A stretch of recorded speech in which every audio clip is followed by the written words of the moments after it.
All right, let's dive in today. And we're looking at this book that's been making some waves. It's called Nehru's 97 Major Blunders.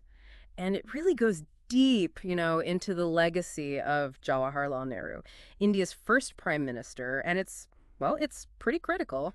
Yeah, it definitely doesn't shy away from, pointing out what it sees as problems with his leadership. But before we get into all that, I think it's important to set the stage a bit. Nehru led India for, what was it, 17 years after independence?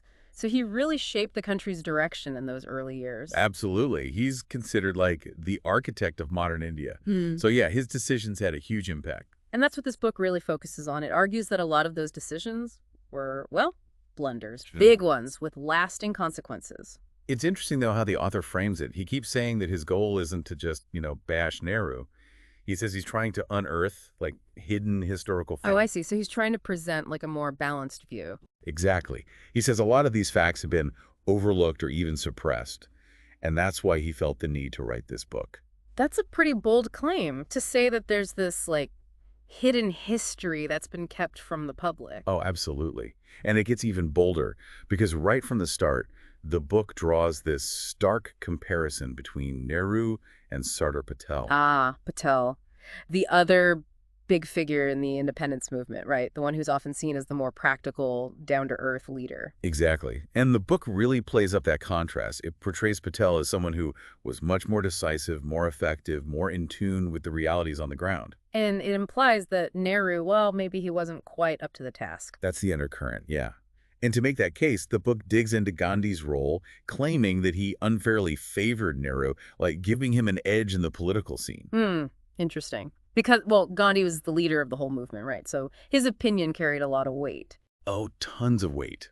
And the book argues that this favoritism, especially giving Nehru multiple terms as Congress president, really paved the way for him to become prime minister. So it's suggesting that maybe Nehru's rise to power wasn't entirely on merit. That's a pretty controversial claim right there. No doubt about it. And from there, the book jumps right into one of the most, sensitive and defining events of that era, the partition of India.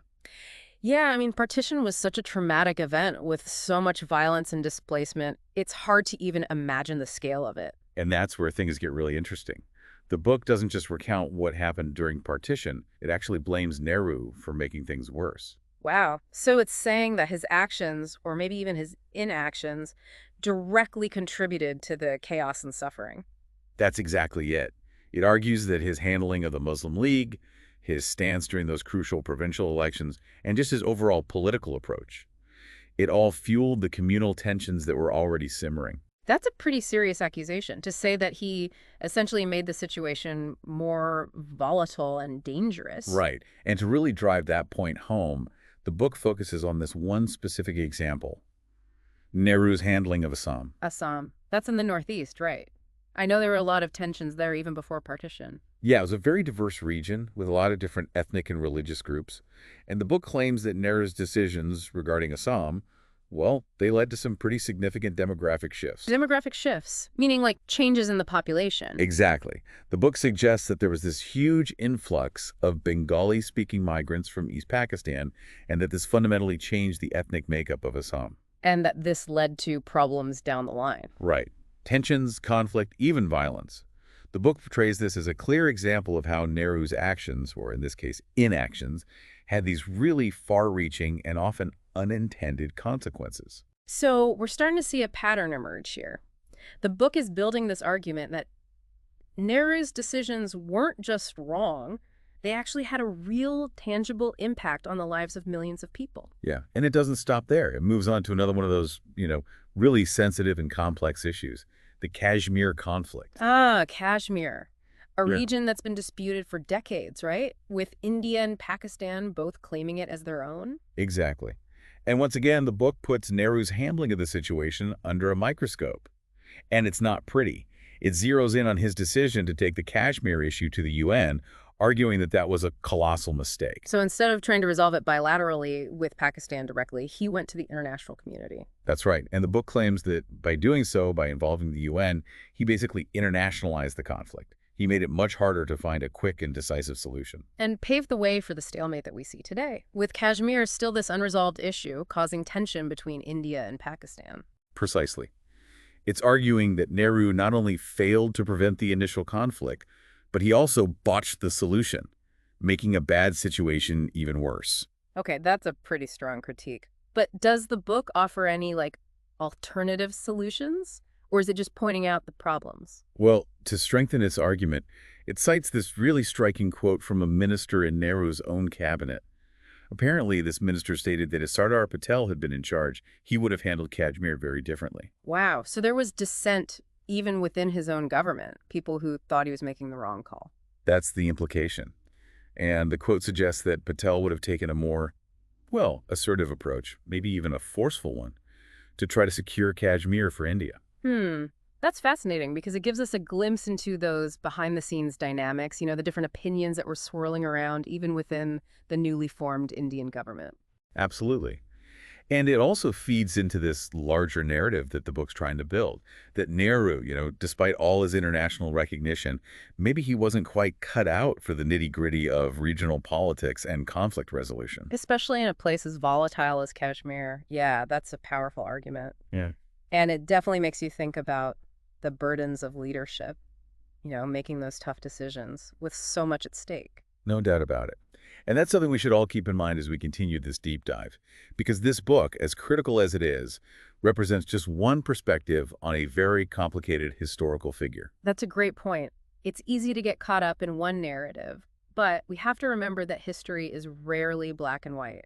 There are always different interpretations, different ways of looking at the same events. Exactly. And we'll be exploring some of those different interpretations as we go deeper into the book, because there's a lot more to unpack here. All right, well, with that in mind, let's keep going. So, as we dig deeper into this book, it's clear the author's not just focused on those big geopolitical events like partition in Kashmir. He also goes after, like, Nehru's domestic policies, especially on internal security. Right, right. The book shifts gears a bit and really zeroes in on the northeast region of India, specifically the challenges in Assam and the whole rise of militancy there. And it really lays the blame at Nehru's feet, Hmm. saying his policies, especially in Assam, didn't just fail to fix things, they actually made them worse. Okay, so the book's arguing that his policies actively contributed to the instability and conflict in the northeast. That's a pretty strong statement. It is, and it gets even more specific, pointing to Nehru's focus on what the book calls vote bank politics. Vote bank politics. For those of us who might not be familiar with that term, could you explain what it means in this context? Sure. It's basically when political parties try to appeal to certain groups of voters, often along religious or ethnic lines, just to get their votes. So playing to a specific base rather than focusing on the broader good. Exactly. And the book accuses Nehru of doing just that, prioritizing those short-term electoral gains instead of, focusing on the long-term stability and security of the region. So basically, the book's saying that Nehru put his own political survival ahead of the well-being of the people he was supposed to be serving. That's the gist of it. And it gets even more controversial when the book brings up the issue of religious conversion in the Northeast. Right, I remember that section. It's where things get a little sensitive. Because the author claims that Nehru basically ignored or maybe even supported what he saw as aggressive proselytization by Christian missionaries. Yeah, the author really goes after Nehru on that, saying his approach stemmed from his Anglophilia. Anglophilia, so like a love of British culture. Right. The author claims that Nehru, even after independence, still had this admiration for British culture and values, and that it clouded his judgment, preventing him from protecting India's cultural and religious fabric, especially in the Northeast. That's interesting, because it ties into this larger critique that runs throughout the book. It's almost like the author's saying that Nehru, even though he led a newly independent India, never really shook off that colonial mindset. That's a sharp observation, and it actually connects to another big area of criticism, Nehru's economic policies. The book argues that his socialist leanings, probably influenced by his time in Britain, really hurt India's economic growth and kept people trapped in poverty. Right. And this is where we hit that term Hindu rate of growth. It's a term economists coined to describe India's, I guess you could say, sluggish economic performance during that time. Yeah, it's a pretty loaded term, and the book really takes issue with it. The author sees it as this way of blaming India's economic problems on its culture or religion, like it's inherent to being Hindu. So instead of looking at maybe systemic factors or global economic trends, the book puts the blame squarely on Nehru's economic model. Exactly. The author insists that it shouldn't be called the Hindu rate of growth. It should be called the Nehruvian rate of growth. Like, it's his fault, plain and simple. Wow. That's a pretty bold statement. Yeah, And to prove his point, the author compares India under Nehru with, let me guess, a country that saw rapid economic development. you got it. He compares India to Singapore under Lee Kuan Yew, who, took a much more free market approach. Ah, Singapore. The classic example of an economic miracle. It makes you wonder what might have been if India had gone down a different path. But the book doesn't stop at the economics, does it? It also criticizes the impact of Nehru's policies on, like, Indian society as a whole. Yeah, the author argues that Nehru's vision for India, influenced by those socialist ideals, maybe even that Anglophilia we were talking about, led to people becoming less independent, less entrepreneurial. So stifling individual initiative, instead of fostering that kind of drive that leads to economic growth and innovation. Exactly. The book suggests that a free market approach, with more focus on individual liberty and less government control, would have created a much more dynamic and prosperous society. So it's not just about the numbers, the GDP or whatever, it's about the kind of society Nehru envisioned and the legacy he left behind. But the book goes even further, right? It starts to portray Nehru as, well, maybe not the benevolent democratic leader we often think of him as. That's right. It shifts into this more personal critique of Nehru's leadership style and his character. It paints him as becoming more authoritarian as time went on, someone who consolidated power and silenced anyone who disagreed with him. It's a pretty stark image, isn't it? The father of modern democratic India being portrayed as, well, almost a dictator. It is, but the book tries to back it up by looking at how Nehru treated some of his colleagues, big names like Sardar Patel, Dr. Rajendra Prasad, even Dr. B.R. Ambedkar. Okay, so how does the book use those examples to make its case? It suggests that Nehru, even though he presented himself as this inclusive leader who welcomed different viewpoints, he actually couldn't handle dissent. He'd marginalize or sideline anyone who challenged his authority or questioned his decisions. So it's challenging that traditional narrative of Nehru as this unifying figure, the great consensus builder. Instead, it's saying he was more interested in holding on to power than in having genuine debate and allowing dissent within his government. That's the argument. Yeah. And it's definitely a perspective that, whether you agree with it or not, makes you think about the nature of power and how even the best-intentioned leaders can fall prey to its temptations. It also raises questions about democracy itself. Like, if the book's right, it suggests that even in a brand new nation striving for freedom and equality, the seeds of authoritarianism can take root pretty quickly. And that leads to what's probably the most damning and long-lasting accusation in the entire book, Yeah. that Nehru created this system of dynastic politics in India.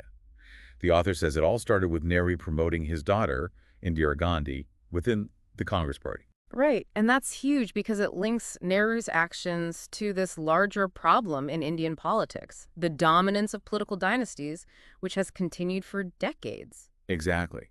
The book argues that this dynastic system, which it says Nehru started, has weakened Indian democracy. It's kept out talented leaders who aren't from those established families, and it's basically promoted mediocrity. So the book is saying that Nehru's legacy isn't just about his policies or his decisions. It's about this political culture he created that, in the author's view, has been really harmful to India's progress. That's the bottom line. And it's a perspective that resonates with a lot of Indians who are tired of seeing these political families dominate their country. And regardless of whether you agree with the book's conclusions, it raises some really important questions about the long-term effects of leaders' choices and the challenges of building a truly democratic and meritocratic society. So we've really dug deep into this book, Nehru's 97 Major Blunders. We've talked about partition, Kashmir, his economic policies, even this idea of him creating a system of dynastic politics in India. It's been quite a journey. Yeah, it's definitely a very critical look at Nehru and his time as prime minister. I mean, the book doesn't hold back at all in pointing out what the author sees as his shortcomings and the negative impact of his decisions. But, I think it's important for us to step back for a second and remember that this book, even though it's very well researched, it's really just one interpretation of a very complicated historical figure. That's a crucial point. We always Yeah. have to be aware that history, it's rarely black and white. There are always multiple perspectives, competing narratives, and yeah, the possibility of bias. Absolutely. So for everyone listening, the real challenge is like, how do we reconcile this very critical portrayal of Nehru with that more traditional view of him as, the architect of modern India, the leader who guided the nation through those first years after independence? Right. How do we square those two images of him? And I think the key is to embrace the complexity, to remember that Nehru, like any leader, was a product of his time, shaped by his experiences, his beliefs, and the very specific circumstances he was facing. Yeah, it's unrealistic to expect any leader to be perfect, to make the right call in every situation, especially during such a turbulent time in history. Exactly. So instead of just focusing on these supposed blunders, we should also consider like the context, the challenges he faced, and yeah, the successes he did achieve during his time as prime minister. It's about understanding that leadership is messy. It's complicated. It involves tough choices, balancing different interests, and sometimes, yeah, dealing with the unintended consequences of decisions made without having all the information. And it also means acknowledging that history is not static. It's an ongoing conversation, a process of reinterpretation as new evidence comes to light, as new perspectives emerge, and as our own values as a society change. And that's what makes a deep dive like this so valuable. It's not about deciding once and for all whether Nehru was a good leader or a bad leader. It's more about engaging with the debate, questioning our assumptions, and just, deepening our understanding of the past. I totally agree. So as we wrap up this deep dive into Nehru's 97 major blunders, I think let's shift our focus from judgment to inquiry. Instead of asking, was Nehru a good leader or a bad leader? Maybe we should ask ourselves, what can we learn from both his successes and his failures? How can we use those lessons to better understand, the challenges that India faces today and to make more informed choices about the future? Those are the questions that really matter, the ones we should all be grappling with. Because history isn't just a bunch of facts and dates. It's a living story, woven from the choices people made, the circumstances they faced, and this constant search for a better tomorrow. That's a great way to put it. And on that note, we'll leave you with one final thought to consider. What if Nehru had made different choices? What if those 97 major blunders, as the book calls them, had been avoided? How would India be different today? Its politics, its economy, its place in the world. These are tough questions, no easy answers, but they're definitely worth thinking about as we continue to explore history and its impact on, well, on everything. Thanks for joining us on this deep dive.